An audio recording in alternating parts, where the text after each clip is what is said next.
এখন she needs no introduction, that is Suchismita. আমাকে প্রচুর লোকেরা এটা তো সুচিস্মিতাকে আমার পার্সোনালি বলা হয়নি, অনেকজন, এমনকি আমার বান্ধবী সোহিনী ওখানে বসে আছে, ও আমার ছোট্টবেলাকার বন্ধু, ওকে এবিপিতে সবাই দেখেও নিয়েছে, আমার প্রচুর ছবি সব জায়গাতেই দেখেছে।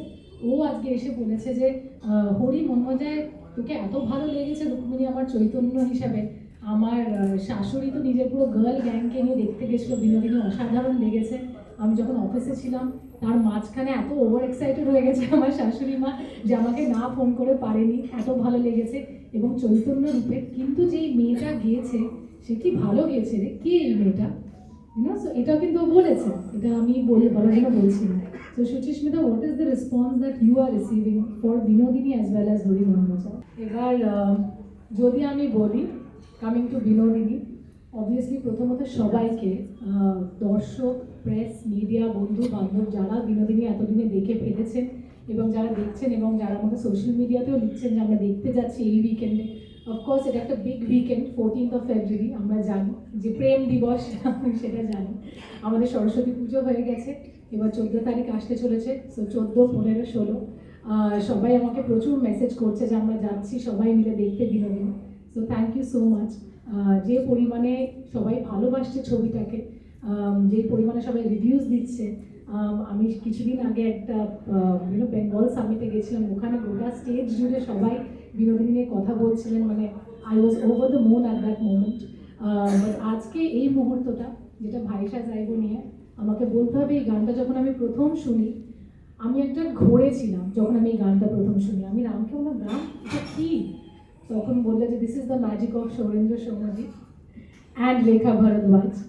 এবং রেখা ম্যাম যে এই গানটাকে আমাদেরকে, মানে it is such an honour যে ওনার কণ্ঠে একটা গান যেটা সারা জীবন হয়তো আমি সেলফিশলি বলি আমার নামে থেকে যাবে, obviously that is a huge huge huge honour.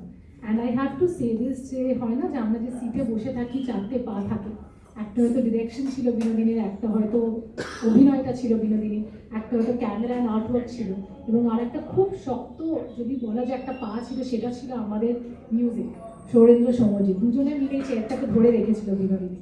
And thanks to them, প্রতিটা গান যেভাবে, অ্যান্ড আমি এই গানগুলোকে না শুধু সোশ্যাল মিডিয়া ট্রেন্ড বলে ছোট করবো না। আই থিঙ্ক যেটা শ্রেয়া বলার চেষ্টা করছিল যে বিনোদিনীর প্রতিটা গান কিন্তু শুধু যে একটা ট্রেন্ডিং সং সেটা কিন্তু নয়, দে আর টাইমলেস মিউজিক, যেটা আজকেও হয়তো আমরা অনেক পুরোনো যুগের গান শুনে একটা সুর শুনলে আমাদের একটা মেমোরিকে ইমিডিয়েটলি জাগিয়ে তোলে।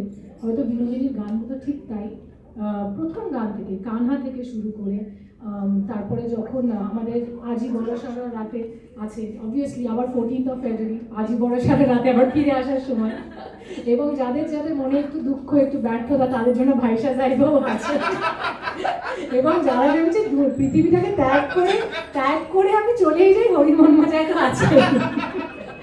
তো এই মুহূর্তে যারা ক্যামেরার পেছনে হাসছে, আমি জানি কারা কি কি কারণে হাসছে, কার মনে কি গান চলছে আমি সবটাই বুঝতে পারছি। Jokes apart, thank you so much. And I think ভাইসা যাইবো is such a special song, প্রতিটা গানই স্পেশাল, কিন্তু যখন আমিও সিনেমাটা দেখি এবং আমি ফাইনালি প্রিমিয়ারের দিনেই সিনেমাটা দেখি, আমি তার আগে দেখিনি, 2 বছর পেরিয়ে গেছিলো, এবং the way it just sums up the film and the journey of Binodini is so beautiful, and the lasting impression that it leaves behind.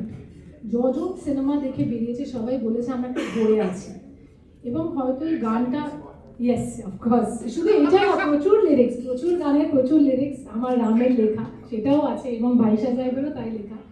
এবং আমরা সবসময় আমাদের একটা পার্সোনাল জোক থাকে, যখনই আমরা হয়তো খুশির মুহূর্তে তো খুশি আছে, যখন একটু দুঃখ কষ্ট হয় নিজেদের মধ্যে কথা বলি, তখন আমরা এই লাইনগুলোই বলি যে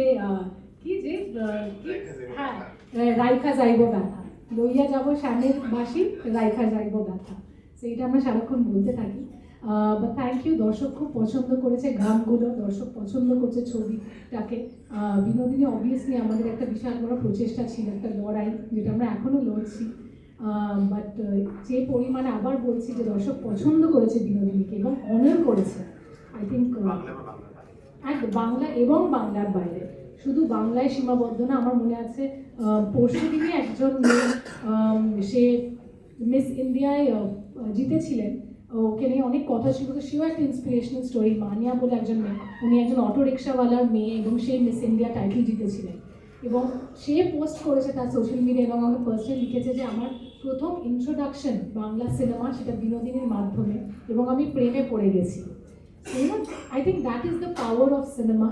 অ্যান্ড শুধু সিনেমা বলা উচিত না, আমরা that is the power of Bangla cinema, and maybe that is the power of Binodini. So আমার মনে হয়, আমি সবসময় বলেছি এটা একটা সেলিব্রেশন, এবং এটা ঠিক তাই এই মুহূর্তে। So thank you so much to all the audiences এবং প্রেসকে এটাকে অনার করার জন্য, and thank you for being here today.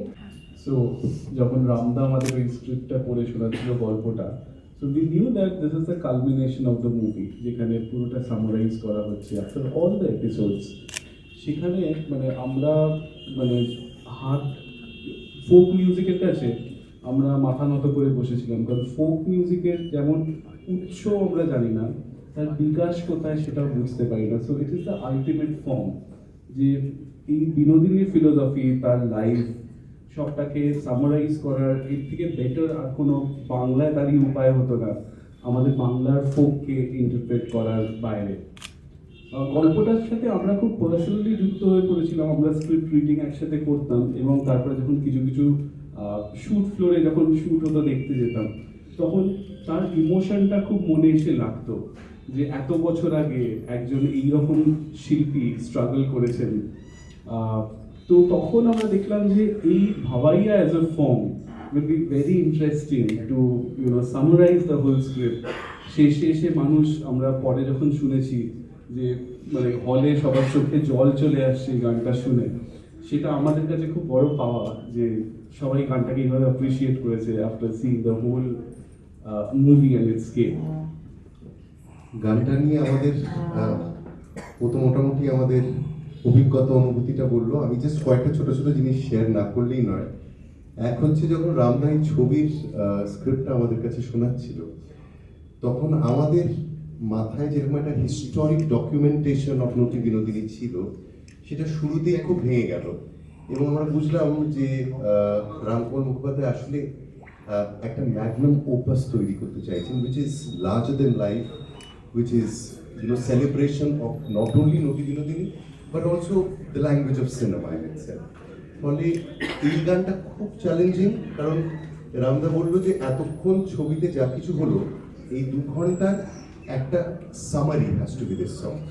এবং তারপরে সৌরেন্দ্র বললো যে কেন ভাবাইয়া, কেন রেখা ভারদ্বাজ, কারণ প্রথম কথা we were experimenting on different levels, এবং রেখা ভারদ্বাজের যে একটা জাতীয় অ্যাকসেপ্টেন্স রয়েছে তার কণ্ঠস্বরে, আমরা সত্যি সত্যি চাইছিলাম যে বাংলার ফোকে যদি সেই কণ্ঠটা আসে, এবং আমার মনে হয় সেটা কোথাও একটা বাংলার গান বাজনাকে আরেকটু সমৃদ্ধ করবে।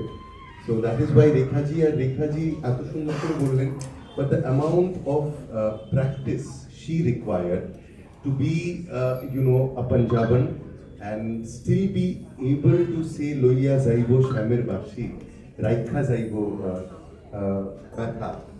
ফলে একটা দীর্ঘদিন প্রায় 15-16 রেখাজি এই গানটা বারবার করে গেয়েছেন, এবং থেকে থেকেই বলেছেন আমি বোধহয় পারবো না এটা।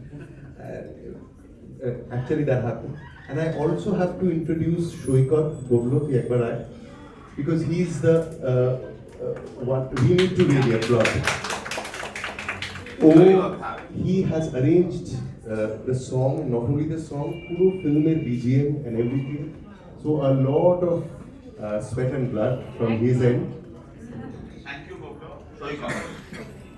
এবং আমি একটা ছোট্ট খুব মজার ঘটনা রুক্মিণী জানে না, হ্যাভ টু শেয়ার, তো মন ভালো হয়ে যাবে। সেটা হচ্ছে যে আমরা যখন ব্যাকগ্রাউন্ড স্কোর করছি, সো একটা সফটওয়্যার আছে which is absolutely a technical thing. সেই সফটওয়্যারটা ভারতবর্ষের কেন আমার মনে হয় আন্তর্জাতিক স্তরে প্রচুর প্রচুর কম্পোজাররা ইউজ করে, অল রেকর্ডেড সাউন্ড ফরম্যাটস। তো রামদাকে বললাম, রামদা আমরা এই সফটওয়্যারটা অনেক পয়সা খরচা করে ডাউনলোড করেছি for your BGM, and the sound is going to be unique. তো রামদা বললো, আচ্ছা এইগুলো তোমাদের কাছে ছিল না? বললাম না, এটা একটা খুব লেটেস্ট এসছে, একদম amazing, the violence really sound. আমি রামদাকে বোঝানোর জন্য আমি বললাম, অ্যাকচুয়ালি এআর রহমান যত গান সব কিন্তু এই সাউন্ড ইউজ করে। রামদা খুব কনফিডেন্টলি শুনলো এবং খুব আনন্দ করে গিয়ে প্রডিউসার দ্বয়কে বললো যে ওরা তো এআর রহমানের সব সাউন্ড নামিয়ে নিয়েছে, ওগুলো use করছে। এবং পুরো পুরো কুচকে আমরা ফোন পেয়ে আমাকে না না এটাতে একটা কপিরাইট ইস্যু হবে, তারপরে আমরা বললাম না it is only the sound. এরকম অনেক মজার ঘটনা আছে।